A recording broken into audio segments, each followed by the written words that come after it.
Action. चालू करो बे। अजय जी आप पारी सवाल एक बार दिखा दीजिएगा। एक सेकंड सर, ये दिखाइएगा शिकायतों वाली लिस्ट। एसआईआर का भारी वहां पर गड़बड़ी हो गई है, वोटर लिस्ट निकलेगा, लाखों लोग बाहर हो जाएंगे। सर एक शिकायत आपके किसी एजेंट ने एक शिकायत नहीं की, इसको फुल स्क्रीन कीजिए, बीच वाला कॉलम दिखाइए, फुल स्क्रीन कीजिए। एक शिकायत नहीं, हर पार्टी के साथ लिखा हुआ है। आम आदमी party 0, Bahujan Samaj party 0, Bharatiya Janata party 0, communist party 0, Congress और आरजेडी सब 0। एक कंप्लेंट नहीं वोटर लिस्ट आने के बाद, अब बीत गए हैं कुल 8 दिन, एक कंप्लेंट नहीं आपने दायर की है वहां पर। लीगली काम करना नहीं है, कागज पर काम करना है। अरे पॉलिटिशियन राहुल जी है ना, चुनाव आयोग थोड़ी पॉलिटिशियन है, उसको तो कागज चाहिए होगा ना कि ये कंप्लेंट है। भाई साहब ने बड़ी अच्छी बात कही है सुधांशु जी ने। सच बात है, जहां कोई रेलवे स्टेशन नहीं था वहां चाय बेचते थे, कोई सब्जेक्ट नहीं है, इंटायर पॉलिटिकल साइंस के वो एमए पास कर गए, और सबको पता है कैसे बादल से रडार जो है छुप जाता है। अब वैसा भ्रम वाले व्यक्ति के इनके नेता हैं तो इनको दूसरे पर भी भ्रम होना, शक होना जायज है। मैं शक का कोई समाधान नहीं होता, शक इसी तरह करने वाले लोग हैं। एसआईआर की बात इन्होंने की है, सबको पता है एसआईआर में वहां जिस तरह से 65 लाख लोगों का वोट काटने का काम, विपक्षी पार्टियों का वोट कटवा चुनाव आयोग लगातार लगा हुआ है वोटबंदी करने में।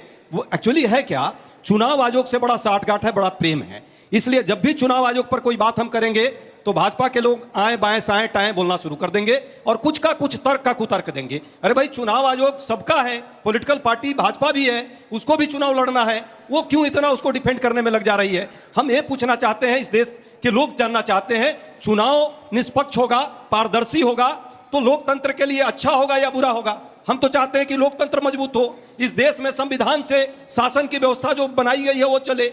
लोकसभा में जब बात आएगी चर्चा की, इतने समय से लोकसभा बार बार डिस्टर्ब हो रही है, चर्चा नहीं होगी। क्या उदाहरण दे रहे हैं, आज तक कोई चुनाव आयोग पर चर्चा नहीं हुई। 2005 में लोकसभा में चर्चा हुई है, 95 में चर्चा हुई है, 91 में चर्चा हुई है, 81 में चर्चा हुई है, पर भाजपा के काल में 2014 के बाद तो चर्चा पर्चा खर्चा इसका कोई माती नहीं है। ये तो बात तो सही है। वो अपना अपने हिसाब से रखते हैं जो चलाना है। बात कर रहे हैं हलफनामा की, अब इस पर भी बहुत महत्वपूर्ण बात है। चुनाव आयोग को ये सबूत के साथ अभी तक बोलते थे आप सबूत दीजिए, सबूत दीजिए, सबूत दीजिए।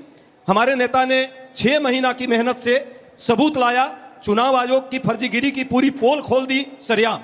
कौन है, नेता प्रतिपक्ष हैं। ये कह रहे हैं कि आपका जिलाध्यक्ष क्यों नहीं कहा, आपका प्रदेश अध्यक्ष क्यों नहीं कहा, आपका राष्ट्रीय अध्यक्ष क्यों नहीं कहा। मुझे पता है संवैधानिक संस्थाओं पर प्रश्न लगाने वाले लोग, इनको नेता प्रतिपक्ष पचता नहीं है। तब नहीं पचता है तो भाई हम क्या करें। लेकिन इस देश के चुनाव प्रक्रिया पर प्रश्न लगाने वाले और साठगांठ बैठाकर भाजपा से जिस तरह वोट की चोरी की गई और लोकसभा में जिस तरह से सरेआम जो है इस तरह की बात की गई, उस पर यदि प्रूफ के साथ हमारे नेता कल उपस्थित हुए तो कौन कह रहा है हलफनामा देने को, कर्नाटका का इलेक्शन कमीशन का चीफ है माना। चुनाव आयोग जो यहां 3 लोग बैठे हुए हैं जो ज्ञान बांटते हैं, ज्ञानेश कुमार जी, अभी तक उनका कोई उत्तर आया, कोई एक बात आई नहीं। क्यों हलफनामा? हलफनामा तब दिया जाता है जब हमारा वोट अपील हम करते हैं यदि हमारे वोट पर कोई प्रश्न आता है तो, और उस पर हलफनामा दिया जाता है। आरोप सबूत के साथ जब इस देश में दिया जा रहा है, चुनाव आयोग को उसका जवाब देना चाहिए। भाजपा के लोग कूद कूद कर, फैल फैल कर, चिल्ला चिल्ला करके चुनाव आयोग को कहीं ना कहीं डिफेंड कर रहे हैं। क्यों कर ये गड़बड़े बाबा रहे हैं भाई? यही कहते हैं चोर के दाढ़ी में तिनका नहीं है, पूरी खेल चोरी की चल रही है, ये पूरा देश देख रहा है। और किसके दाढ़ी में कितना चोरी है, इस देश के सत्ता में पाने के लिए कितनी ललायत रहे हैं, सबको पता है।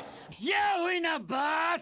जो 4 लोग अजय जी, जो 4 लोग यहाँ पर, 4 लगभग 90-100 लोग यहाँ पर है, मान लीजिए 4% ही है, 4 लोगों ने हाथ उठाया, उनके लिए तो आप शपथ पत्र दे दीजिए, हस्ताक्षर करके जांच तो हो। वो जो शपथ पत्र, सुनिए ना, आप सभी बुद्धिजीवी पत्रकार हैं और आप बहुत निर्भीक पत्रकार, मैं आपको मानता हूं।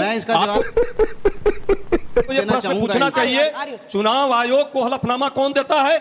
जिसका वोट कटेगा वो हलफनामा देगा, वो उस पर विरोध जताएगा। लेकिन ये एक मॉडल हम लोगों ने पेश किया है।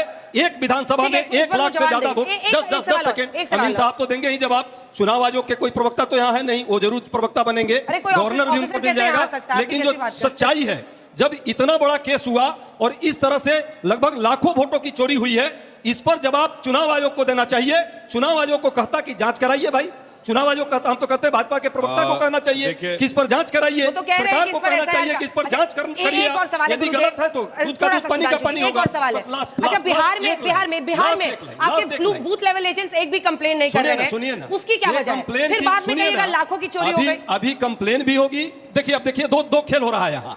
एसआईआर पर ये कहेंगे देखो भाई वहां तो आप विरोध कर रहे हो, अरे भाई ये मॉडल ही अलग अलग है, ये अलग अलग तरीके से चोरी करने का, चुनाव को चोरी करने का रास्ता है। और जब सैया भाई कोतवाल तो डर कहेगा सही पकड़े हैं। भाजपा के जो सैया है चुनाव आयोग का, कोतवाल भाजपा कर रही है अपना, तो चुनाव आयोग को क्यों डर होगा? अभी तक चुनाव आयोग जवाब नहीं थी, एसआईआर पर अब प्रश्न लगा रहे हैं। अरे भाई 64 लाख लोगों का वोट, वहां वोट काट करके आप जीत सकते हो, जहां जोड़ करके जीत सकते हो वहां जोड़ने का काम किया, पकड़ में आ रही है, तो आप परेशान हो रहे हैं। ब्रीफ में बिल्कुल टेक्निकल जवाब देता हूं। देखिए, रूल ये कहता है कि अगर आप उस जगह के वोटर हैं तो आप आपत्ति दर्ज कर सकते हैं। अगर आप उस कॉन्स्टिट्यूएंसी के निर्वाचक मंडल के नहीं, यानी वोटर नहीं है, आप कहीं बाहर के हैं, तो आपको शपथ पत्र देना पड़ेगा। मैं उदाहरण के लिए बताता हूं, उपराष्ट्रपति का चुनाव होगा, उपराष्ट्रपति वोटर कौन है? Only MPs, Lok Sabha Rajya Sabha. तो एमपीज में से कोई आपत्ति करेगा, उसे कोई शपथ पत्र नहीं देना है। पर अगर एमपी के बाहर से कोई आपत्ति करेगा कि फला एमपी गलत है, तो उसे एज पर कॉन्स्टिट्यूशन हलफनामा देना पड़ेगा। दूसरी बात, जो कह रहे हैं कि चुनाव आयोग से लिस्ट जारी कर दे, मैं पूछना चाहता हूं, 1 लाख लोगों की लिस्ट जारी की है क्या कांग्रेस ने? बोलिए, 1 लाख की जारी की है क्या मीडिया को मिली है? आपको 1 लाख वोटर की लिस्ट मिली है? नहीं मिली है। खुद तो मियां जारी नहीं की है, लीडर ऑफ अपोजिशन को नहीं देना है, जारी कर दे। लीडर ऑफ अपोजिशन ने एक्सपोज कर दिया आपके इस चोरी को, अपनी ईमानदारी से चोरी करके आपने इस देश को धोखा दिया है, संविधान को खुद ही जारी नहीं किया, संविधान को धोखा दे रहे हैं, देश को धोखा दे रहे हैं, देश के प्रजातंत्र को कहीं ना कहीं उस पर प्रहार कर रहे हैं और चाहते हैं चुनाव लूट करके और सत्ता में बने रहना। देश की जनता देख रही है। देखिए, एक ही लाइन, जिन्होंने खुद लिस्ट जारी नहीं की है, खुद मियां फजिया, दूसरों को नसीहत। मैं दूसरा कहना चाहता हूं, इसी बेंगलोर सेंट्रल सीट के ऊपर 2 विधानसभाएं ऐसी चोरी पकड़ी, लगातार मत बोलिए अजय जी, मैं मौका दूंगी आपको। आप ऐसा कीजिए सर, आप खिड़की में कहते हो तो आप एक्शन करते रहिए, बस जो बोलिए कांग्रेस मत। ने जीती है, एक्शन करते रहिए। चामराजपेट और शिवाजी नगर, वहां का मुद्दा क्यों नहीं उठा रहे? वहां भी तो इतने वोटर ऐड हुए, क्योंकि वो माइनॉरिटी डोमिनेंस है। और मैं फैक्ट कहना चाहता हूं आपसे, एक महाराष्ट्र में लोकसभा धुले में 6 विधानसभाएं, उस 6 में से 5 विधानसभाओं में भाजपा जीती, कुल मिला के 1,90,000 वोट से। और जानते हैं छठी विधानसभा कौन है, जो पिछले दिनों आपने खूब सुना होगा न्यूज में? मालेगांव सिटी, वहां से बीजेपी 1,94,000 से हार गई। यानी 5 विधानसभाओं की जीत एक में खत्म हो गई। और जानते हैं क्यों? कहते हैं महाराष्ट्र में 4% वोट ऐड हुआ है, मालेगांव सेंट्रल पे 43% वोट ऐड हुआ है, मगर इसलिए नहीं बोलेंगे क्योंकि 92% मुस्लिम है। ठीक है, हकीकत एक डेटा दिखा, मैं आपसे जवाब लूंगी, आप ही से जवाब लेना है। ये डेटा है राहुल गांधी जी के जो आरोप थे और इलेक्शन कमीशन के मुताबिक जो तथ्य है वो हम सामने रख रहे हैं। तो एक एक करके आपको बताते हैं। जो राहुल गांधी के आरोप था कि बेंगलुरु सेंट्रल लोकसभा में 7 विधानसभा सेगमेंट्स हैं, इलेक्शन कमीशन ने बताया 7 नहीं 8 विधानसभा सेगमेंट्स हैं। राहुल गांधी का आरोप कि बेंगलुरु सेंट्रल लोकसभा के 1 विधानसभा सेगमेंट महादेवपुरा में बीजेपी आगे रही, इलेक्शन कमीशन ने उस पर भी जो तथ्य है वो ये है कि 5 पर कांग्रेस आगे रही, 3 पर बीजेपी आगे रही। तो ये तो इतनी गड़बड़ियां तो इस पूरे दावे में ही दिख रही है सर, जो ब्लैक एंड व्हाइट में है। राहुल गांधी के आरोप कि आदित्य श्रीवास्तव 4 जगहों के वोटर हैं, 2 कर्नाटक, 1 यूपी और महाराष्ट्र। इलेक्शन कमीशन बता रहा है कि सिर्फ बेंगलुरु के महादेवपुरा के वोटर हैं, उन्होंने बाकायदा उनकी तस्वीरें भी जारी कर दी है। यूपी चुनाव आयोग ने इसका फैक्ट चेक किया। मैं जो फैक्ट चेक हो रहा है वो बता रही हूँ। दलाल 3 और पॉइंटर्स हैं, वो दिखा के फिर आप जवाब दीजिएगा। राहुल गांधी जी ने आरोप लगाया कि विशाल सिंह 3 जगहों पर वोट है, उनका नाम उन्होंने बार बार दिखाया, 2 कर्नाटक से और 1 उत्तर प्रदेश से भी उनका वोट है। इलेक्शन कमीशन ने बताया, यूपी चुनाव आयोग ने फैक्ट चेक किया, सिर्फ बेंगलुरु के महादेवपुरा से ही वो वोटर है। अब ये फैक्ट चेक करके चुनाव आयोग बता रहा है 2024 में बेंगलुरु सेंट्रल जीत रहे थे, वोट चोरी ने हराया, ये राहुल गांधी का दावा था। उस पर 2009 में सीट बनने के बाद हमेशा बीजेपी जीती है। तो ये पूरा मामला गड़बड़ है सर। बहुत अच्छा, 2004 वाला सुनिए ना सर, फिर से 24 वाला, सॉरी 2024 में फिर से सुनिएगा, दर्शक भी सुनिएगा। बेंगलुरु सेंट्रल जीत रहे थे, वोट चोरी ने हमें हराया।